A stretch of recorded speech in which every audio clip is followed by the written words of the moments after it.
somebody that I'm really looking forward to watching play for Robert Saleh this season, CJ Mosley, the pride of the Alabama Crimson Tide. CJ, thanks so much for coming on, man. Really appreciate it.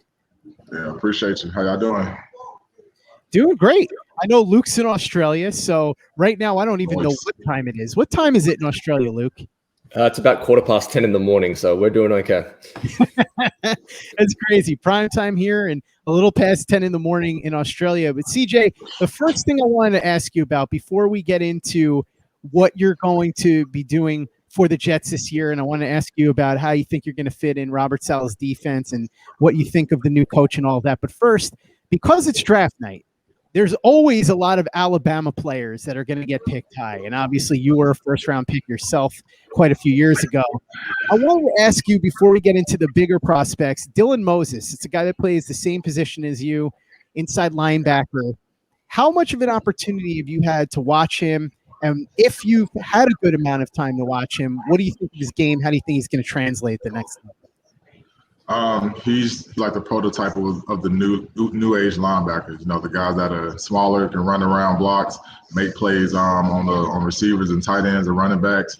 So he's going to be very valuable wherever he goes, and including special teams. He can be a monster making plays on special teams as well. So whoever picks him up, the quicker he learns special teams and start making plays, the more playing time he'll get. So he definitely has a lot of upside because he did have a few tough injuries like those last 2 years, especially when he was really rolling.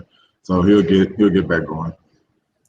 I know Luke has some questions for you about Robert Saleh's defense and how you're going to fit in there, but I wanted to continue the theme about players from the Alabama Crimson Tide. It's very possible that you could see 3 Alabama players picked in the top 10, the 2 receivers, Devontae Smith and Jalen Waddle, and then, of course, Mac Jones. What do you think about those 3 guys specifically? Do you think that they all have the potential to be stars at the next level? I know there's been a lot of debate about Mac Jones. He's been a very polarizing prospect because nobody doubts that he's good, but the question is, how good is he? Is he good enough to pick at number 3? Is that what Kyle Shanahan is going to do? What do you think? Tell me about these 3 guys. I know you're a defensive guy, but obviously you got a chance to watch them. With Mac, what a story. Like, I'm not gonna lie, I didn't even know he was like balling like that. I was like, man, Mac Jones out of nowhere. But man, kudos to him though. But whoever picks him up, bro, I just think whatever system he gets in, I just hope it's built, built for his style of play. It's all about what kind of system you go in, what kind of situation you're in with your offensive line, whether the coaches are bonding well, have a game plan that he can feel confident to go in with every week. So whatever system he's in, I think that's going to benefit him even more.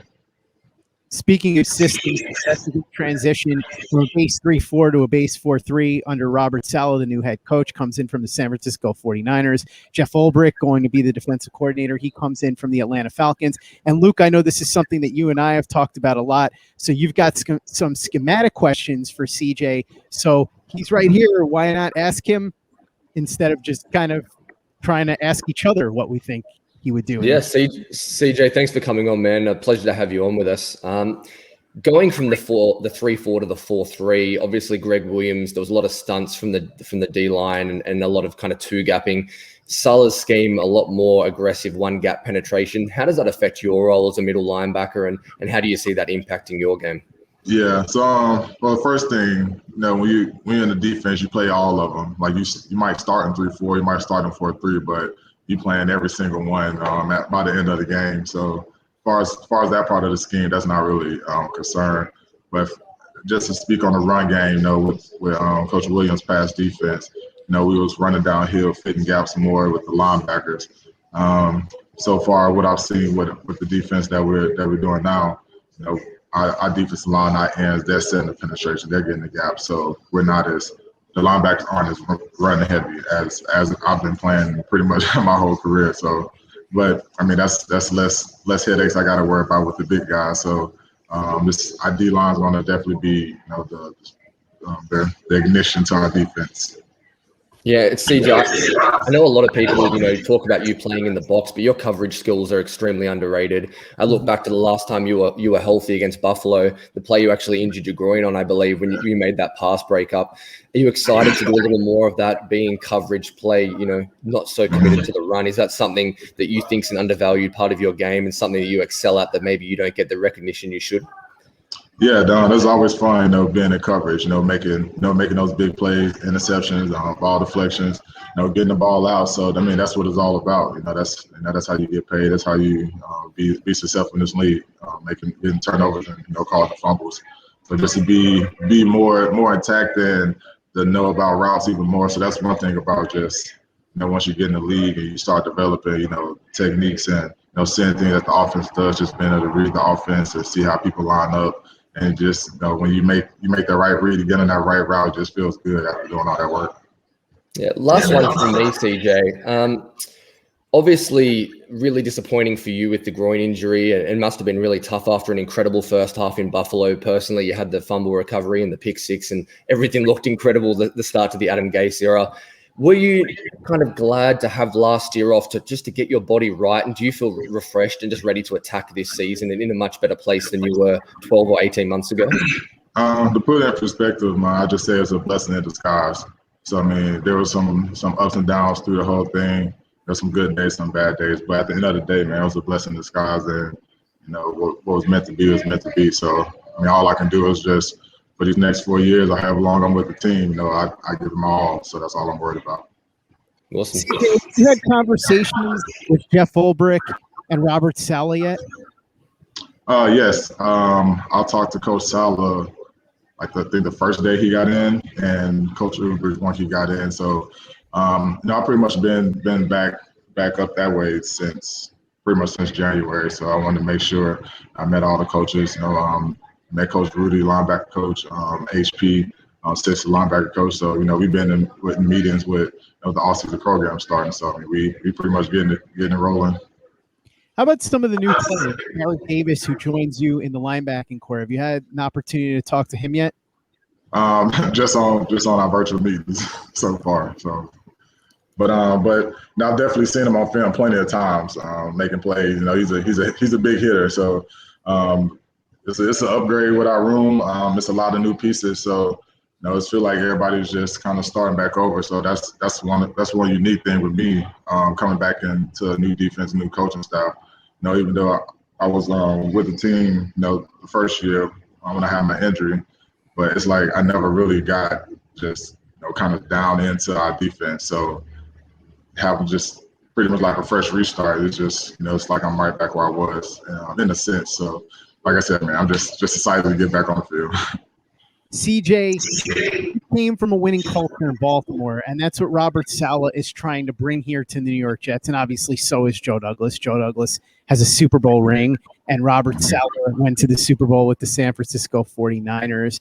Talk to me a little bit about what you learned in Baltimore that you brought with you to try and help make that a reality, a winning culture here. And what do you see with what Joe Douglas and Robert Saleh are building around you and the other players that makes you optimistic about the fact that they're going to be able to do that here? Well, the first thing is they're trying to lay a foundation early. Coach Joe Douglas started that immediately, and with Coach Saleh, he's trying to lay a foundation as soon as he got in our meeting. So with the coaching staff he's hired, with the players that they picked up so far, you just kind of the main thing you want to do as a new coach or new GM, anything, you want to build confidence in your players. You want to build confidence in your coaching staff, and that's definitely what they've done in the first few months. CJ, weird thing with Arnold, because you didn't really get to play with him that much because you were injured that first year, and then last year you opted out, and then he ends up getting traded. Were you surprised that this is the way it ended for him? Did you think that he was going to be the quarterback here for a long time? I did, but I mean, that's just how life goes, man. Sometimes you get dealt a bad hand. Sometimes injuries happen. Some things happen that you can't control. But he handled like a pro. You didn't see him complain about it throughout all the memes, all the stuff that they try to break his spirit. Man, he kept his head high. And a few conversations that we did have, man, they were productive. So he's definitely got a got a high ceiling for him. He has a strong mind, a strong heart. You're fully healthy. A lot of people have been wondering about that because they haven't seen you, but you were healthy before last season even started. So any fan that's worried about whether or not you're going to be 100%, you've been healed for a long time, right? Yeah, I'm good to go. And so you had this year where you didn't play, and it must have been weird for you because you've been playing football forever at the highest levels. And then this year, you not only weren't there because of injury like you were the year before, this year it was because of a strange pandemic that swept the globe and kept you out this year. That was why you opted out. What was the year like for you? Was it strange? Like I said earlier, bro, it was blessing in disguise. You know, the time I did get off, I got to fully heal my body. You know, lingering injuries, get real rehab because after I got injured in 2019, I was in the middle of my rehab when the pandemic happened. So like everything just got shut down. So I'm just in my basement, you know, trying to do my rehab program. So it was tough. It was frustrating because as soon as you feel like you're about to kind of get back going, you know, that happened. And, you know, that's just a small blip what, you know, the pandemic really did. But it was just, like I said, man, I'm just 100% ready to go. Just be there. CJ, I don't know if you know, but Luke is the international ambassador for Quinnen Williams. So he and I both actually share a mutual admiration of Quinnen Williams and how we think he's going to be one of the best players in the NFL. In fact, the two of us were saying he was the best player in the draft. Another player from the Alabama Crimson Tide. Luke, I know you had some questions about how everything's going to fit together with Quinnen, with CJ, with Carl Lawson coming in, with some other pieces now up front. Why don't you go ahead and ask me about that? Yeah, I mean, it must be exciting for you, CJ, playing behind a line with Quinnen Williams, who is kind of a top 5 defensive tackle and a guy that Scott and I love. Carl Lawson coming on board. Obviously, you got Foley and JFM and those guys, Sheldon Rankins. It must be really exciting for you and just make your job so much more enjoyable playing behind that caliber of defensive line. Yeah, it's going to be fun. You know, that's a part about football that people don't think about as far as players. You know, when you add all these new pieces, you learn your teammates' new game. You know, when you're in meetings, when you're in practice, and you fit no blocks or fit no runs, you figure out how. All right, Sheldon likes to penetrate left hard, or he likes to make the guy cut back, or so that's just going to be a new thing I have to learn that I'm looking forward to. So it's a lot of new faces, and it's just going to be fun to kind of get everybody's feel for the game, so we can get this defense going. On a lighter note, CJ, take us inside the defensive locker room. Who are kind of the jokesters? Who are the guys who are pulling the pranks? Who are the comedians or think they're the comedians on that defensive side of the ball for the Jets? Well, to respectfully answer your question, I wasn't there last year, so a lot of the guys that I was with, I'm not there. So I have to. We'll get back on that, and I'll let you know once we get in the locker room all together. Fair enough. Yeah, that makes sense. A guy like Blake. Sorry, go ahead, Scott. I was just going to say I'm looking forward to the eventual buddy cop movie with Quinnen Williams and Mekhi Becton. We know it's coming. Go ahead, Luke. A guy like Blake Cashman, CJ, who's dealt with some injuries himself, would kind of slide into that will spot and has an opportunity to play this year. What are your thoughts on his game? I know he was a rookie when you were there in 2019, hasn't played a ton, but are you excited to see how he can impact the Jets on the defensive side of the ball this year? Yeah, I am. He just has a lot of raw talent. He's about to be in his third year in the league. So just a lot of things that when he's reacting on, he just doesn't know yet. So that just takes time. Unfortunately, it takes mistakes sometimes to learn the hard way. But I've trained with him a few times this offseason. So, he's looking good. His shoulder's good. So he's just one of those guys kind of get back on the field, kind of prove himself. So, but he's definitely capable of making big plays in our defense. Yeah, for sure. CJ, I don't want to kick dirt on the man because he's not here anymore, but Adam Gase. Want to ask you about that. Obviously, you didn't play as much for him because you ended up opting out and you ended up getting hurt the first year, but you were at the team, you saw what was going on. Were you surprised that it went that poorly that quickly? And what do you think he could have done if he had a second chance to go back in time and fix things, what could he have done better to make it not such a disaster for himself, do you think? I'm not too sure, but I mean, if everybody that got injured didn't get injured, I mean, what would have happened? So, I mean, he was in a tough situation, and I mean, in my opinion, I feel like he did, what he felt was right, and he did what he felt was best for the team. So I have no ill words towards him. I had multiple conversations with him before I got hurt and after I got hurt. So I mean, just like I said, it's unfortunate how it happened, bad timing, bad whatever you want to call it. But I mean, put yourself in that situation, what would you do? So you can't really be too judgmental because most people would do even worse. Yeah, there's no question. It's a situation for anybody to be in.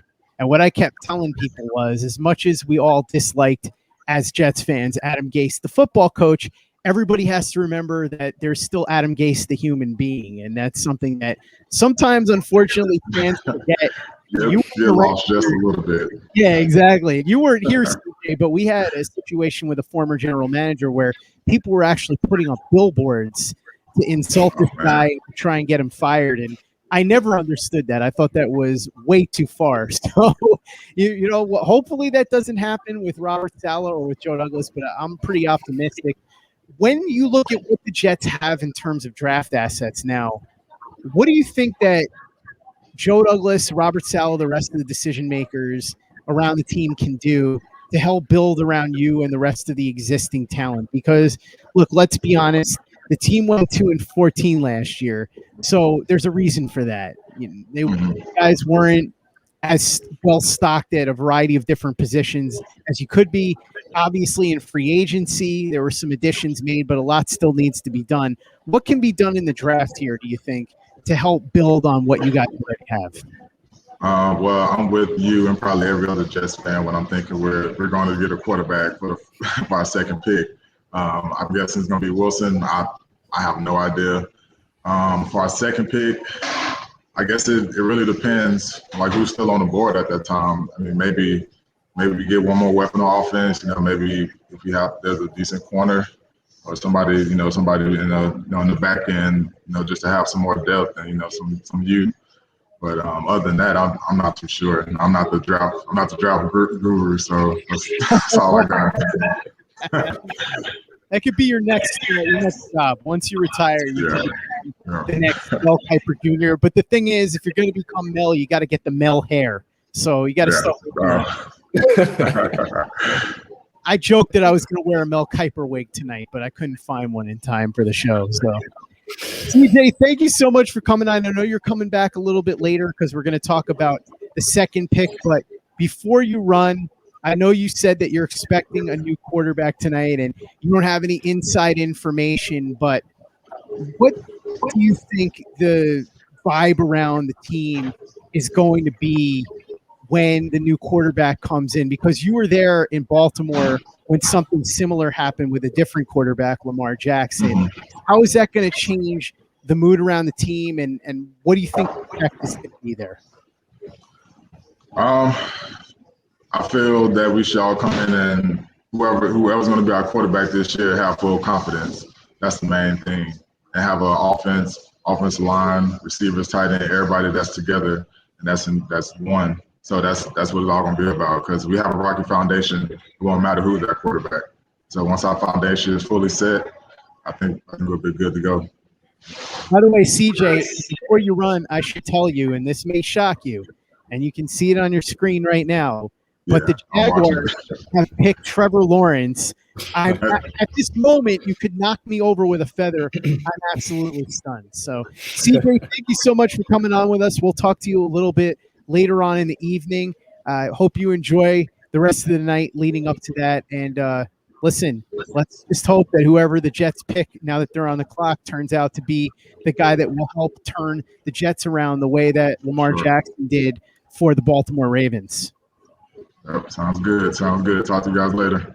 All right, thanks. All right. So there you go. Pro Bowl linebacker CJ Mosley joining to tell us about what his journey was like when he was off, how he thinks he's going to fit in the new Robert Saleh scheme, and also, of course, to share